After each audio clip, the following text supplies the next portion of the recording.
told you that the most powerful weapon isn't a weapon at all? It's your wallet. For over 70 years, our country has been part of a grand experiment to build a nation of perfect consumers, a nation that buys, borrows, and works, all to keep the machine running. But in the process, they made one fatal error. They handed you the keys to the kingdom. They accidentally created the one thing that could bring the whole system to its knees. And it all starts with two simple words: buy nothing. The accidental creation, engineering the perfect consumer. So how did we get here? The story really kicks off after World War II. American factories, which had been churning out planes and tanks at a dizzying rate, suddenly went quiet.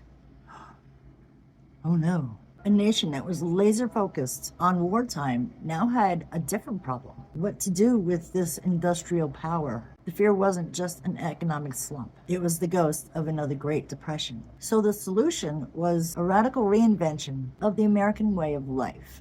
Through a series of deliberate policies, the government didn't just encourage spending. They helped engineer a culture built around it. Programs like the GI Bill were instrumental, giving returning veterans low-cost mortgages and education benefits. This didn't just create a new educated workforce. It fueled a massive suburban boom. Millions of families moved into brand new homes that needed to be filled. And what did they fill them with? Cars, refrigerators, washing machines, and the most transformative gadget of all, the television. Just between 1945 and 1949, Americans bought 20 million refrigerators and over 21 million cars. And this wasn't seen as frivolous. Back in the 1950s, being a consumer was framed as being a patriot. As one historian put it, the good purchaser was the good citizen, whose spending was crucial for keeping the economy strong and in showing the world the American way of life was triumphant. The machine was being built piece by piece. Suburbia made everybody dependent on cars. New homes created a hunger for new appliances. And then came the master stroke: television. By the 1950s, families were buying TVs at a rate of 5 million a year. Wow. This box did more than entertain. It became a direct pipeline for advertisers to beam desires straight into American homes, creating wants for products people never even knew they needed. God. A culture of keeping up with the Joneses was born, expertly crafted through ads that tied a new dishwasher or a new car to happiness and social status. And to make it all possible, one last gear was added to the machine: consumer credit. First, the credit card showed up in 1950s, letting people spend money that they didn't have. This was the rocket fuel for the engine of consumption. The government and the corporations had successfully built a work, watch, spend treadmill. They created a system that what you bought wasn't just a thing, it was your identity. And for a while it actually worked. The economy boomed and a new middle class rose up, surrounded by all the shiny symbols of prosperity. But that prosperity came at a cost, one we're only now starting to fully grasp: the trap, the true cost of consumption. This system, designed for endless growth, soon revealed its darker side. It became a trap, locking people into a cycle of debt, environmental damage, and political numbness. First, let's talk about the debt. The very tool created to fuel the consumer engine, credit, became a set of chains. As wages started to stagnate in the late 20th century, people didn't stop spending. They just started borrowing more to maintain the lifestyle that they were told that they deserved. Now fast forward to today, and the numbers are just staggering. As of the second quarter in 2025, total household debt in the United States has hit a record high of over 18.39 trillion. Credit card debt alone is a jaw-dropping 1.21 trillion. According to the Federal Reserve, Americans now spend about 11.25% of their disposable income just on debt payments. This isn't freedom. This is a form of modern-day servitude. It keeps you chained to a job that you might hate, just to pay for things that you were convinced that you needed. And then there's the environmental cost. Our planet has physical limits, but our economic model pretends that it doesn't. Global material use has more than tripled since the 1970s. We are currently consuming resources at 1.7 times the rate our planet can regenerate them.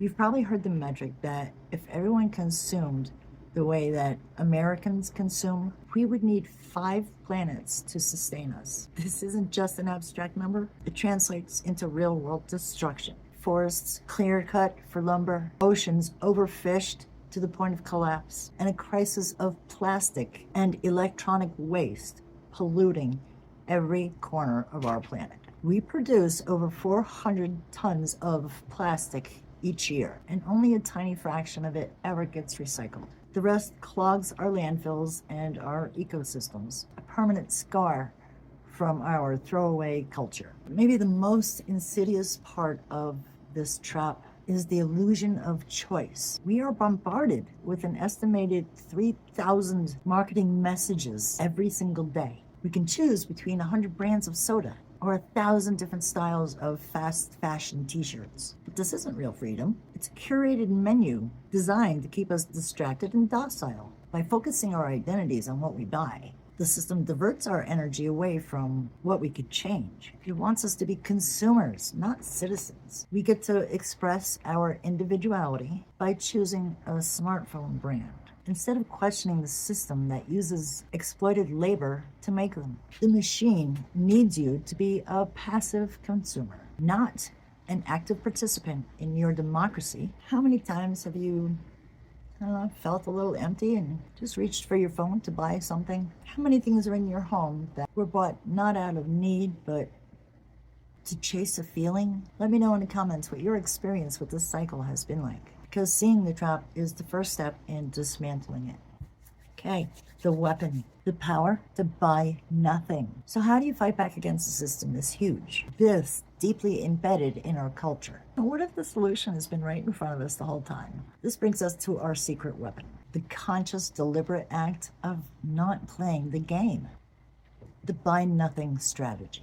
Now, this isn't about being frugal or just saving a few bucks. It's about recognizing a system built entirely on consumption has a very critical, exploitable weakness. It needs you to consume. Buy, buy, buy. I want that. I want that. That's what it needs. That's what it wants.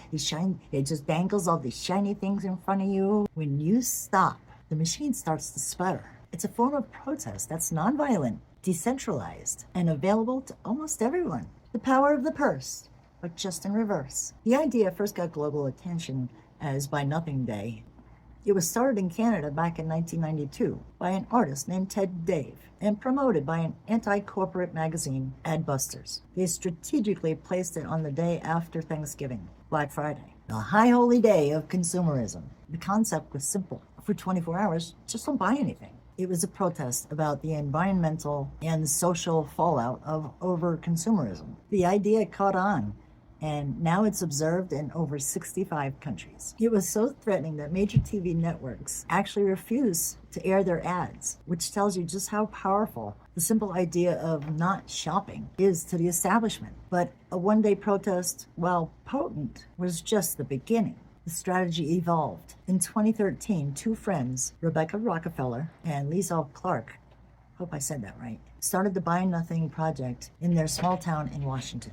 They created a hyper-local gift economy, a small online group where neighbors could give away, lend, or share items or services for free. No money, no bartering, no trading. This wasn't just about getting free stuff. It was about building a community and trust. It was about measuring wealth in connections, not possessions. This project has since exploded into a global movement with over 7.5 million members. People are sharing things from power tools to baby clothes to skills like tutoring or gardening help. And this is where the idea gets really powerful. It's not about just abstaining.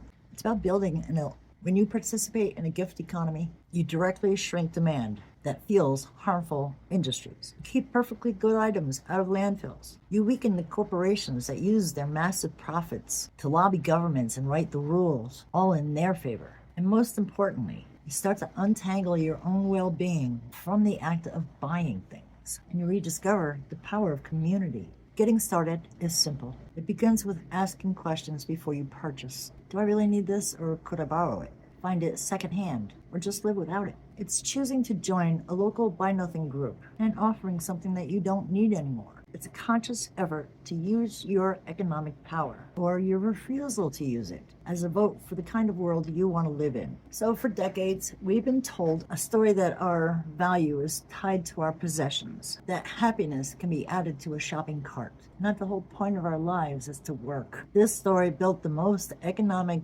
machine in history. But its creators made a fundamental miscalculation. They built their whole system on our participation. They made our consumption the central pillar of their society. And in doing so, they made it the system's greatest weakness. They handed us the off switch. The buy nothing strategy is more than a protest. It's a declaration of independence. It's realizing that your wallet is the ballot. Every dollar that you don't spend is a vote against a system that turns our lives and our planet into commodities. It's the understanding that true wealth isn't what you own, but in the strength of your community and your freedoms from a cycle designed to keep you powerless. They accidentally created a weapon. Now it's up to us to use it. Thanks for sticking around to the end, everybody. If you found this video interesting or helpful, please like and subscribe.